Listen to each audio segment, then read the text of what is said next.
RG Kar medical কলেজে মহিলা পড়ুয়া ডাক্তারকে ধর্ষণ ও খুনের ঘটনায় মহিলাদের নিরাপত্তাহীনতা এবং দুষ্কৃতীদের তাণ্ডবের প্রতিবাদে মুখ্যমন্ত্রীর পদত্যাগের দাবিতে শুক্রবার রাজ্য জুড়ে বিজেপির পক্ষ থেকে রাস্তা অবরোধ কর্মসূচির ডাক দেওয়া হয়েছে। শুক্রবার আলিপুরদুয়ার জেলার কুমারগ্রাম ব্লকের বারোভিসাতে বিজেপির নেতা কর্মীরা জমায়েত হয়ে মিছিল করে চৌপতি লাগোয়া কুমারগ্রাম জোড়াই রাজ্য সড়ক অবরোধ করে এই প্রতিবাদ জানান। এদিন এই কর্মসূচিতে উপস্থিত ছিলেন কুমারগ্রাম বিধানসভার বিধায়ক মনোজ কুমার ওরাও সহ বিজেপির ৩ নং মণ্ডল সভাপতি বিজয় বড়ুয়া, জেলা সম্পাদক বিপ্লব দাস সহ অন্যান্য নেতাকর্মীরা। এদিন বিজেপি প্রায় 2 ঘন্টা রাস্তা অবরোধ কর্মসূচির জেরে রাস্তায় দাঁড়িয়ে পড়ে যাতায়াতের কিছু গাড়ি, সমস্যায় পড়েন সাধারণ মানুষ।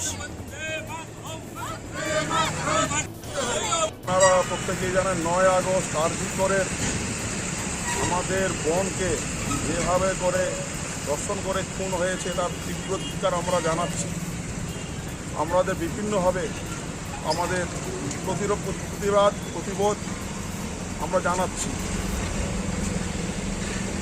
নবান্ন অভিযানেরও ডাক দেওয়া হয়েছে, তাতে বিভিন্ন জায়গায় মিছিলও করা হচ্ছে।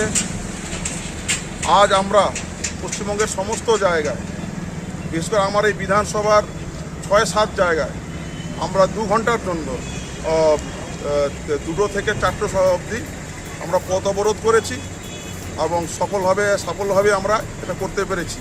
ধন্যবাদ দিই জনগণকে যে তারা রুখে দাঁড়াচ্ছে, তারা বুঝতে শিখেছে যে শুধুমাত্র 1000 টাকা 500 টাকা দিয়ে মানুষকে দমানো যাবে না, সেটা কিন্তু মুখ্যমন্ত্রী বুঝতে পারছেন।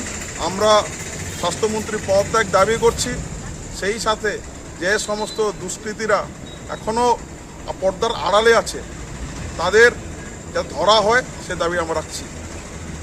আপনারা প্রত্যেকেই জানেন 9 আগস্ট বিজেপি